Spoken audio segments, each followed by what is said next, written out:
So I was blocking my blessings, not in for lack of doing the work, not for routine, And I realized it was something. There was a person like in my field, right, that I've been avoiding for the longest time. They're very successful, but the last time I saw them was about 15 years ago, and I got very drunk and I told them my whole life story, and then passed out on a chair in the foyer of the theater. And I was so ashamed about it. I was mortified. I never wanted to see them again.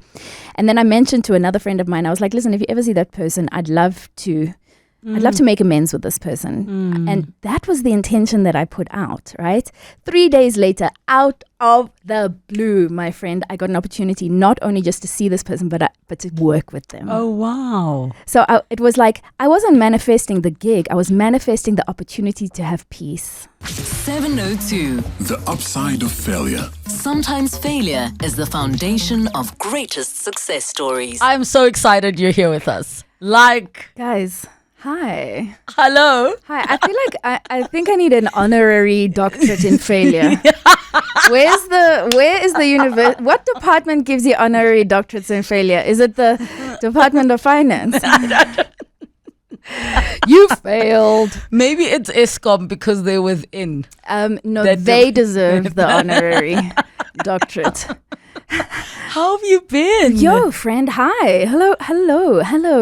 702 listeners. I know it feels like it's just the two of us, but it really isn't just the two of us. It isn't.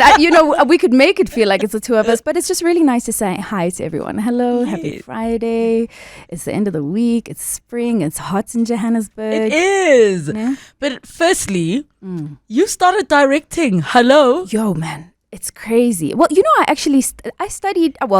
This is also one of the things. So I studied film. I actually wanted to be a writer director the whole time. In some of the conversations that we have had, we have spoken about the things that you studied. But I mean, your career has taken such an interesting meander. And I go back to the first time we met.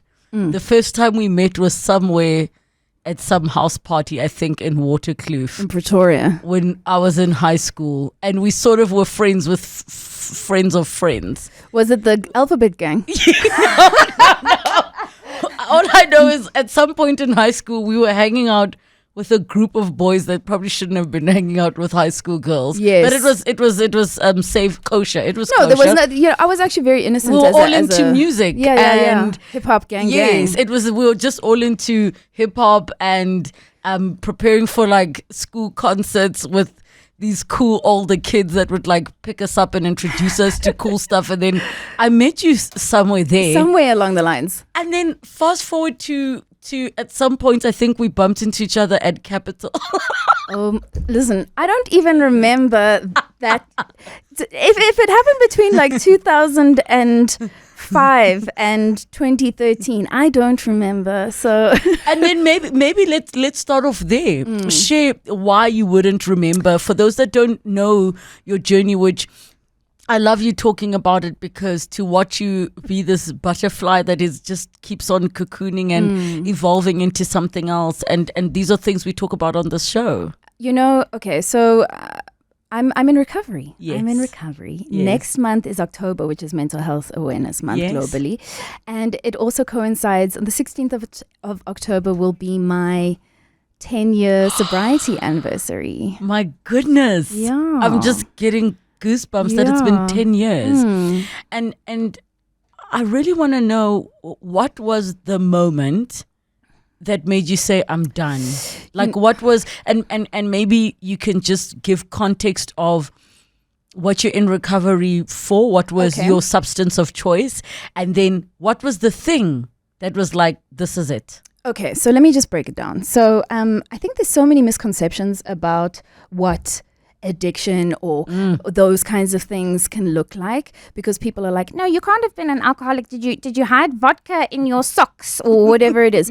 No, I didn't even drink every day. Sometimes I wouldn't drink for a month or two, but when I did, my body just digests, and there's another word for digest. Metabolizes. Hey! Thank you. It metabolizes. We're playing 30 seconds here. It metabolizes alcohol differently. So my body, like, I would black out, right? And the further I've gone down this route, And blackout meaning don't remember. You do not remember anything. Nothing, which is a dangerous thing, particularly in, some of our environments. But something I want to touch on before I even go down that route, because, a lot of people that drink are often self-soothing for some or other, neurodivergent reason, right? So I only got correctly diagnosed after, like, struggling with my mental health from about the age of 17, right? Is that I'm ADHD. Right, so I've got ADHD, attention deficit hyperactivity disorder. Now, what were the incorrect diagnoses? Just to bipolar disorder, borderline personality disorder, depression, anxiety, etc., etc. But the thing is, ADHD presents differently in women, and there just weren't enough studies done on young women or on women in general when I was going through that stuff. So, the schools of thought, psychiatry, psychology, all of that stuff has sort of evolved with me and my process, so there's just been access to more information, more different medications, things like that.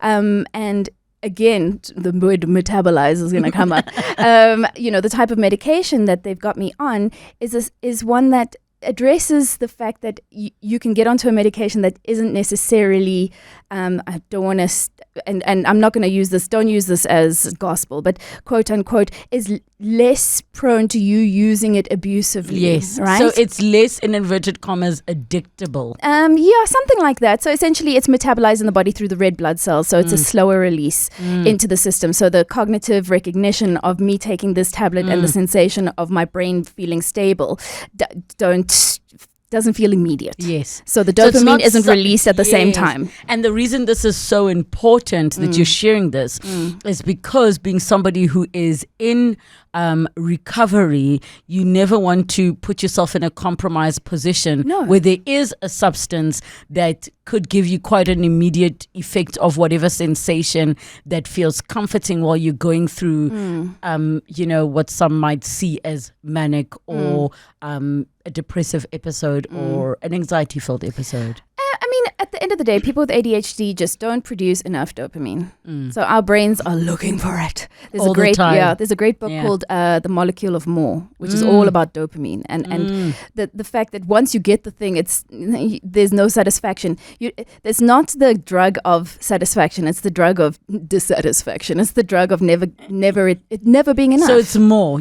Everything is just more. And it's so beautiful. We just were with Nandi Madida last week. Oh, cool. Who speaks so, openly about, her daughter being on the spectrum and also her being ADHD. And are you finding that many people who are in creative spaces, we are diagnosed or walking around undiagnosed, unmedicated with something. Absolutely. And you being a writer, you being a comedian, you being a reader, you being a thinker and being quite intelligent, what would you say the connection is? It's a superpower. Yes. I'm able to hyperfixate on something new all the time. Ask me what the capital of Peru is. It's Lima. Nandi was talking about that, the hyper-focusing. Yeah, that you go into hyper-focus mode. Yeah, so people think it's because you're easily distracted, but it's there's another thing about it. I've been working on something. I'm creative directing a project at the moment, and I sat down, and 13 hours later, I looked up and realized I'd lost 13 hours. Because you've just been working. I can do that. Yes. Hyper focus. But I think a lot of the reasons why I didn't pick it up earlier is because I did so many sports as a kid and I was just burning so much energy. Yes. I was in the theater, then I was doing karate, then I was playing hockey, then I was swimming, then I was writing the school code of conduct, then I was SRCing. But now it makes sense that I couldn't sit in class for long. I always had a meeting. Sorry, ma'am, I've got to go to a meeting. Sorry, ma'am. I've got to go to a meeting. Scheduling meetings during maths. Class. Yeah. Sorry, ma'am. We've got an executive meeting. We've got to approve the budgets for the camp. Sorry, ma'am. I could never sit still. 702. The upside of failure. Proof that a setback can lead to a step forward. 19 minutes after 2 o'clock. It's The Upside of Failure with writer, comedian, director, presenter Nina Hastie. She's in studio with us. Give us a call 011 883 0702 in the WhatsApp line 072 7021 702. I was just thinking now, I get such feels whenever I see you, and I always I was thinking to myself, why do I love this person the way that I like? And I'm so blessed that in my career I've had opportunities to work with and get to know people who are so authentic, and that's one thing I've always consistently seen about your story. You've never hid from your past, from where you were to where you're going. We spent quite a considerable amount of time together when we were doing Trending SA. Yes. How many laughs did we have on that show? It was, and what was so nice is that you fitted so beautifully into the dynamic, and because that was our whole baseline as the presenters. We were just like, let's just give it our all and let's be authentic, We weren't like presenters, Yes. We were very like, this is... Although, given the fact that it was obviously scripted, we had to still add our personalities to whatever information was brought forward. And I love how we had that rapport. I would stand in for Bobby when she was having a baby, and many a times come and stand in. But what I loved is even in those rehearsals, when we sit together, and we would easily... One person would be like, I'm not comfortable doing this one, and somebody, I'll do it. Right. Like there was such a family energy about it. Absolutely. I absolutely love that. Vibes. You were certainly a preferred supplier. Your documents were obviously all in order. My tax was paid up the to date. BE levels were leveling. My friend, Triple B. Listen here. You want to be a silent partner, chairman of my company? I'm coming, but I've missed the youth boat. I don't bring youth. Listen, I'm 38 now. Fam, I'm 40. I turned 40. I turned 40 this year. I know. It's crazy. Okay, so let's talk about something. Okay. In terms of you being in recovery, do you still look at the period as a failure in any way? And I know that for many people who are in recovery, a big part of the negative cycle of the going back is the guilt and the shame. The guilt and the shame. Yes, that like, I know I'm better than this. Why do I keep going back? And all of that. So what happens about guilt and shame is because the pattern of that sensation can live as a synapse in your brain. You'll find other things to want to be guilty and shameful about until you actually close that loop and form a new habit and a way of communicating with yourself and with the world, right? So I'm going to address a couple of things simultaneously because the process isn't linear and things are happening simultaneously and many things can be true at the same time, right? So recently I'm a master manifester. I can manifest anything. I can manifest a conversation. I can manifest bumping into someone. I can manifest work. And I can also manifest my own demise. So it's very important to make sure that I harness my energy correctly. And have the right conversations with yourself, the things that you say to yourself in your mind. Absolutely. So I'm also, as much as I'm science-based, I'm also a bit woo-woo, okay? So my whole approach is like everything. Like take everything into consideration because sometimes factors are environmental. Sometimes factors are maybe you just haven't slept enough, or maybe you didn't eat on time, or maybe you didn't drink enough water, or maybe Mercury is in retrograde. Do you know what I mean? Like these things do affect me, or in my opinion, whether you feel that they affect you or not, that's your ndaba. But I feel like understanding the neurodivergence and how that presents is very important, right? And then understanding your behavior, because you're used to this like apology tour after you've had an episode or whatever. Okay. So there's this. You have an episode, you don't really have control. So what I wanted to talk about are the blacking out. It wasn't always about blacking out from having been drinking.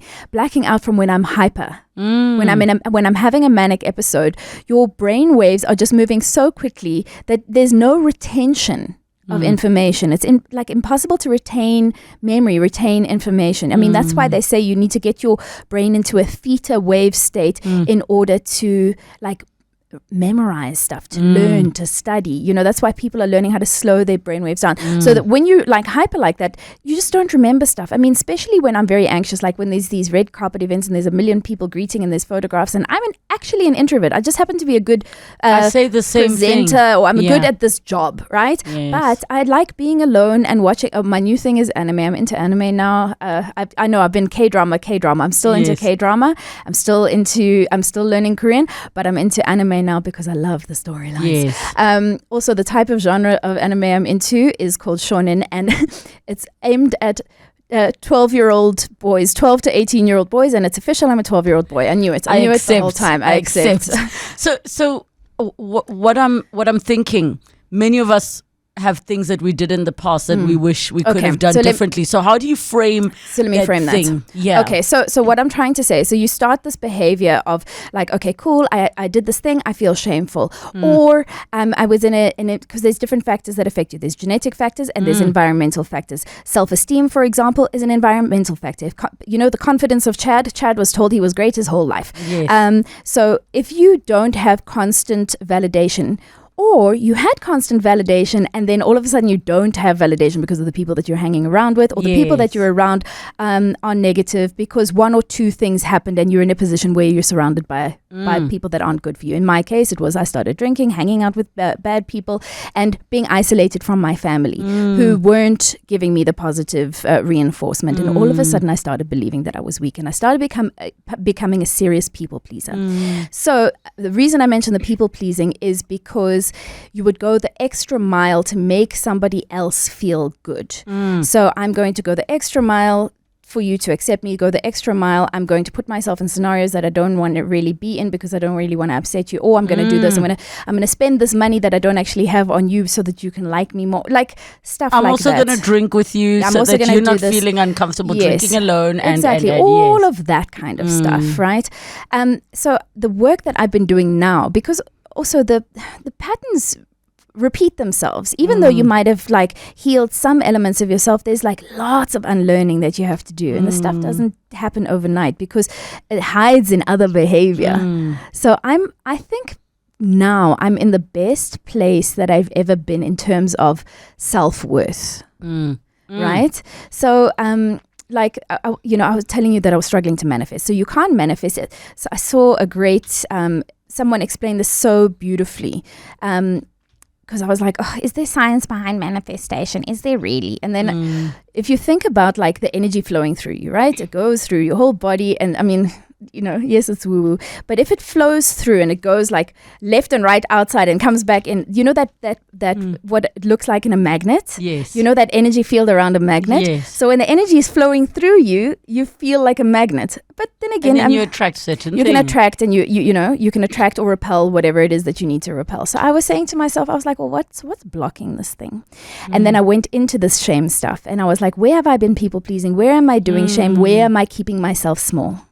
And because, I'm going to the shift where I don't want to be as much in front of camera, I really want to be much more behind. I want to be producing and directing, and I'm creating this this mental health series called Otherwise You Well, which we'll talk about.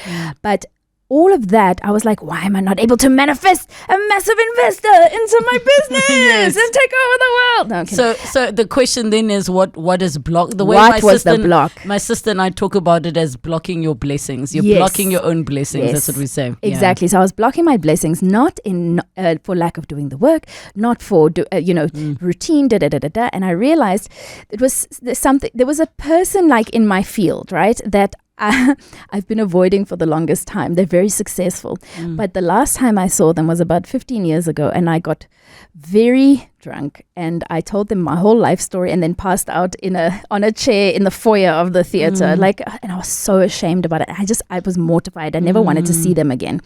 And then I mentioned to another friend of mine, I was like, listen, if you ever see that person, I'd love to make amends with this person. And that was the intention that I put out, right? 3 days later, out of the blue, my friend, I got an opportunity not only just to see this person, but to work with them. Oh, wow. So it was like, I wasn't manifesting the gig. I was manifesting the opportunity to have peace. Listen, you have goosebump moments. You said that so beautifully. And I think then the answer really is, if you are going to look at certain things as failures, then you are possibly attracting certain things that resonate on the energy level of failure. Like, doesn't mean you couldn't have done it better, doesn't mean you didn't make a mistake, but there are opportunities to sort of... Let me tell you something about failure. What is science? So if people are like, oh, you comedians, you used to fail. Comedy is science. And what is science? Science is a series of failures until you get to the thing. Input data, does it work? Yes. Doesn't it work? Fail. Try again. The faster you can get to the fail, the better it is for the result. It was it not Mushandiki Abel on the show who said, I actually aim to fail. You just have to keep failing and doing it well. And another guest of ours, I can't recall who, said fail fast, fail quickly, so that you can get onto the trajectory of moving forward. 702. The upside of failure. Proof that a setback can lead to a step forward.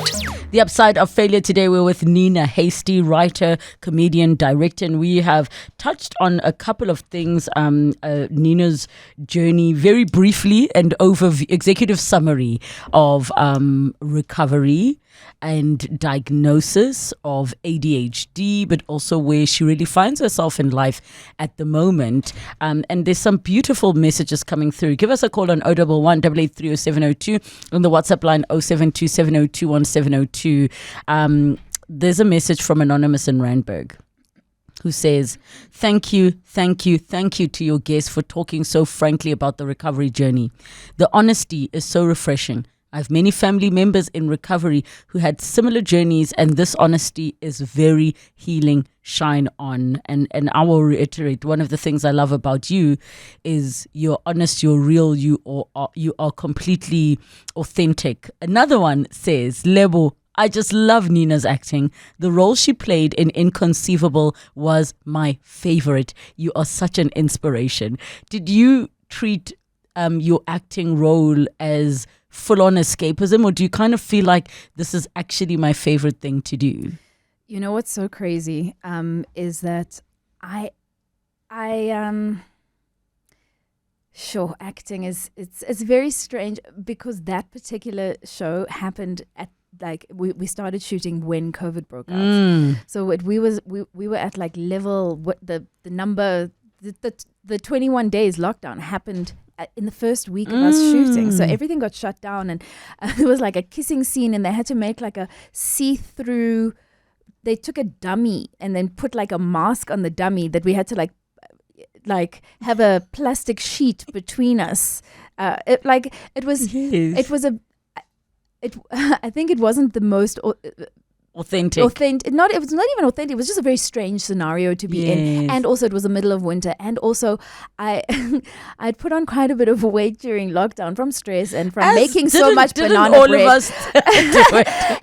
and when we got back, obviously all the shops were locked down, and I couldn't fit into the wardrobe anymore, and I was just feeling so uncomfortable, and I had to shoot all these scenes in lingerie, so it was quite a traumatic experience. So I don't know if I don't like acting, or if I just have trauma from that experience. But I mean, I think I took to drama quite well.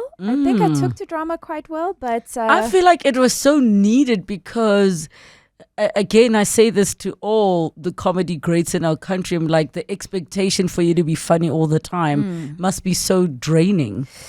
Well, yeah, I mean, I guess expectations are draining. Whatever you expect from me, just stop. Just stop. Unless you're expecting banking details for my project. In fact, yes. If you're expecting a pitch for my project, I have about 7 versions. I will send it shortly. What format would you like it in? More of your messages. Wow, Relebogile and Nina. This talk is so insightful. I can relate to so much that Nina is saying. She's so fortunate to have made such discovery and recovery at a young age of 40. There's your book title, Discovery and Recovery. Lovely. At 60, I'm still grappling with self-destructive behavior to please, and so much more about manifestations, etc. I'm really enjoying this session. That's from Snowy. What would you share with Snowy and anybody else? I mean, all of us find ourselves in those places where you do, when, life has those hiccups and you're like, what's even the point doing, I've got something you know. to say to you, Snowy, and whoever is listening to this and experience that thing and sort of feel like, oh, it's too late, or I've missed out, or you must remember that no experience that you've had is discounted. You know, so people will go like, oh, but I'm 60 and I haven't done this, or, you know, I haven't gotten my thing together. Yes, but you've done other things. You've done other things. And all of those things were helping you conspire to win at the end of the day. All that you have to do to start moving forward, if you're feeling stagnant, that's when you can start making change. Like, you know, and you don't even have to change your whole life in one day. I started, like, when I started, you know, trying to manage my weight and my health, and, you know, I started just get breakfast right. I was like, okay, let me just get breakfast right for a month. All I was like, okay, let me get breakfast right. Were you not the one that skipped breakfast? Yes. You're a breakfast skipper. Yes, I'm a breakfast skipper. But now I realize I would skip breakfast, then skip lunch, and then at 11 p.m. realize I'm starving and then eat biscuits. So I'm now like, okay, let me get breakfast right. Cool. This is what I do. Then in like 3 weeks, like, try and introduce a new thing. All right, let me try and drink water wherever. Then I put like bottles of water all over the house filled up. Then everywhere I go, okay, now there's water. Also put things, make it easy for yourself. I know that I struggle with impulse control. I know all of those things. So I put things in my way to stop myself from regressing, and I put things in my way to help myself be better, because I know myself. If I don't make an appointment and have an accountability for something, I'm not going to get it done. So in order for me to achieve the things that and Snowy, this is what I want you to come back to. Make a goal. Because if you don't have a goal, you're not going to be able to service that goal with any decisions, right? You're not going to know if, should I say yes to this or should I say no to this? It's like putting in coordinates. If you just get in your car and you start driving, are you going to get to Durban or are you going to land up in Kenya? Because, and then you're like, oh, my whole life I've been driving to Kenya. But now you know how to drive off-road or whatever. Now driving to Durban is going to be a breeze. If you don't make a goal, you're not going to be able to service decisions with yes and no. 13 minutes to 3 o'clock. We're still with Nina Hastie on the upside of failure. We're taking your calls 011 883 0702 and the WhatsApp line 072 702 1702. I'm going to go to another message before we jump into some of the failures that you've mentioned, Nina. So Anonymous says, OMG, listening to this woman is like I'm watching me from outside. I've recently been diagnosed with ADHD, and this came as a result of my anxiety shooting up, which led to a mental breakdown. Imposter syndrome gets the better of me, and I was told I run for the shiny, exciting things, but never close out on boring items. It is so tough dealing with this. Now I'm on meds, hoping this will help me. I do everything and yet nothing. Literally going nowhere slowly, and I'm an introvert. Who do I talk to? Hi. I feel like you need a hug. I'm sending you one. Okay, so I have an idea. I've got this. This is going to be a shameless punt. Can I do a shameless punt? Go ahead. Can I? So my podcast series, which is going to go onto all free streaming platforms, launches on the 10th of October, which is World Mental Health Awareness Day, right? And it's a content series designed to answer one question. This is the question: how do you know how you are if you don't know who you are? So I'm not a therapist, right? I can't give you professional advice. I'm not a psychiatrist. I can't prescribe you medicine. What I can do is share my unrelenting search for self with you. I can give you a display of what the process of self-discovery can look like with different people, as I run like different tests with them. Some I run the MBTI test, some I run Enneagram. We're going to do check your handwriting. You know, we're going to do some fun personality tests with people that are also like serious schools of thought, but I'm not a therapist. We're just going to use that mechanic, that vehicle, to get to understand some people that are famous, that you follow, that you want to know the back of their stories, because you might be able to relate to something in them, right? Like you're having right now. So I want you to know, okay, cool. Actually, you know what? I can be a performer and a presenter or whatever, but even if I'm an introvert, or I can harness this energy of mine, but you know, it's been all over the show and I just didn't know where to start. And the answer is in so many things, right? So yes, you might not have started things, and yes, that is an ADHD trait. That is textbook thing. I started this and I couldn't finish it. Started this and I couldn't finish it. Then there's a different school of thought called human design. Manifesting generators have also their tabs open as well. I want to just bring people information about self-discovery, because if you know when your baseline is off, then you know whether you need to add some treble or fix the subwoofer or whatever it is. But if you don't know who you are, how do you know where to start? You don't know if you need to adjust diet or sleep or whatever. So just start with, and also what I want to let people know is it doesn't have to be scary. Yes. You don't have to like go into the trauma of your childhood or your ex-marriage or whatever. I also think it doesn't have to be the all or nothing thing. Like what you said earlier about, let me just start with breakfast, because sometimes, I mean, I'm not diagnosed on the spectrum in any way, shape or form, but I can relate to some of those things of, you know, the A-type perfectionist in me wants it to be done a certain way. So because I don't have all the things in place, I just don't start. Yes. And it's like, you don't have to have it all ready, all at one go, all figured out. Start where you are with what you have. So the perfectionism is just a procrastination technique, Girl, right? So it really is, and a trauma response. It is a trauma response, but if you had a goal in place, you would know what to say yes to and what to say no to. Okay, cool. Is the fact that I'm not using the pink pen, that I want to use the pink pen to write the list that I need to do because groceries are only in pink pen. Guys, it's okay. It's not a priority right now. What is a priority is you need to write the thing down, because you said to yourself by 5 o'clock, and you said to an accountability partner, by 5 o'clock, I had to submit the list. And then you're going to feel better. And then some dopamine is going to be released. And then the next day, you've got a little bit more like serotonin and dopamine and stuff that's going to help you make the next best decision. Relebogile, this is from Mohau on Twitter, one of my favorite female comedians, love her lots. I've been following Nina Hastie since her career in Ngwana Kopitori. She's such a vibe, is what they say. And I feel like she's talking about me. I tend to have 10,000 tasks, then my brain forgets what was more important, etc. Addiction, chocolate, I don't know how to stop it, and I know it's wrong. I tick all of her boxes, is what they say. And here's a question now. You almost didn't get into comedy because you kind of failed at your first try. What happened? Oh, the drinking and stuff got in the way. I love how you're like, just the drinking. I mean, this is what happens. I was unreliable. I didn't show up because I'd been jolling the night before. Then I woke up in some place far away, and then I'd accidentally left my car somewhere, and then I couldn't access the car. And then, there was always some story. So no one wants to work with someone that's unreliable. You're a promoter, you've got a venue, you've got people, you've sold tickets, Now here's this person, strike one, okay, maybe. Strike two, you're out. Yes. Yes. So and I speak about this quite a lot in some of my talks, where I say when I entered back into comedy after taking my little sabbatical and trying to get my life back in order, I wasn't entering society and my profession and my industry on zero. I was entering it in debt.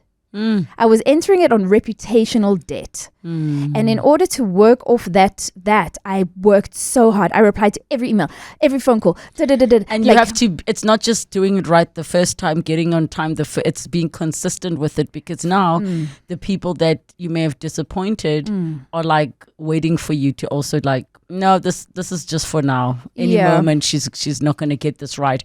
What happened at university? I didn't finish the 3 degrees I started. What were the 3 degrees? At UNISA, I started a BCom.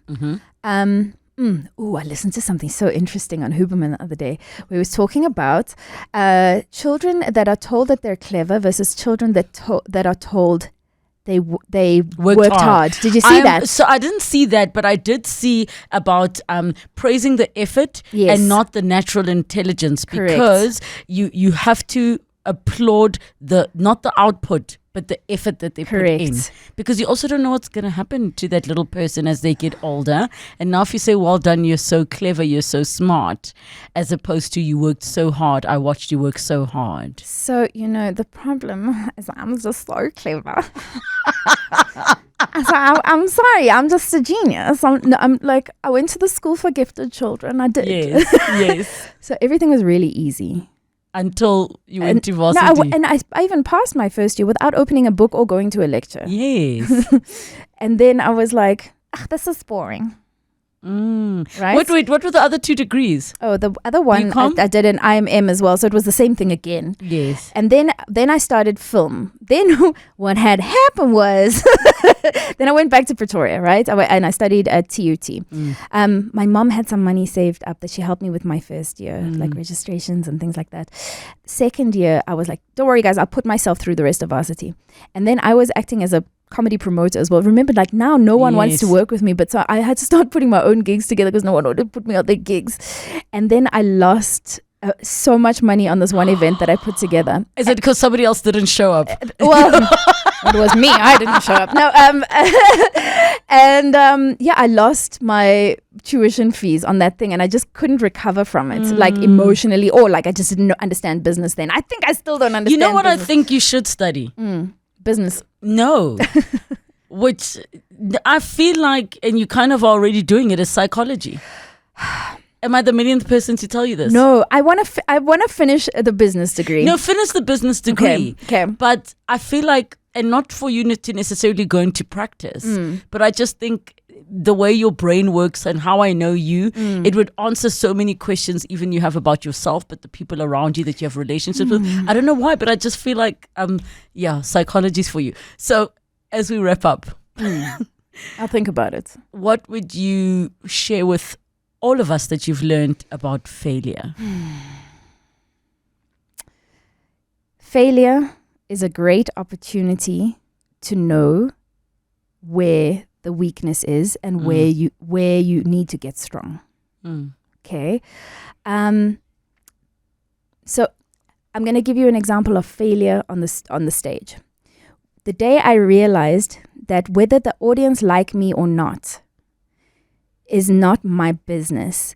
My responsibility to the audience is to entertain them. So I took the ego out of it, right? And then it made the process easier.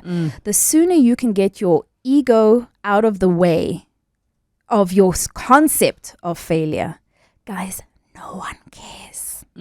Nobody cares as much as you think they do. They don't even remember your name.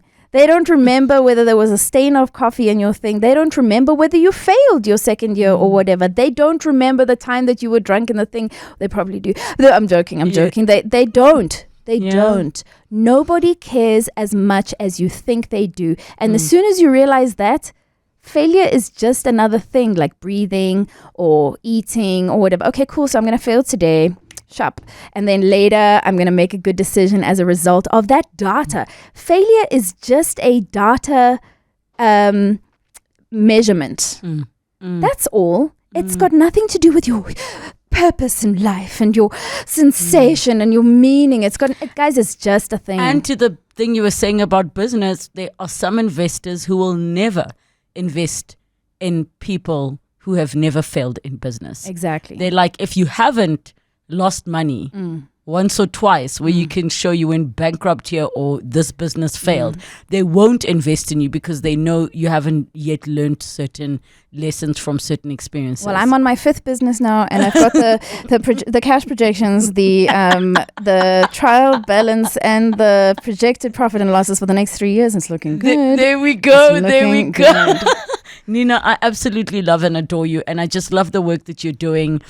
Thank you for putting such a focus on mental health. Thank you. You have 10 seconds. Follow And Otherwise You Well on Instagram, and I will give you all the details. You can be on YouTube, and all the rest of it will come out on the 10th. And Otherwise You Well. Follow And Otherwise You Well on Instagram. Thank you so much. Head over to her socials and you'll find all the details at that Nina Hastie. That's me. At that Nina Hastie.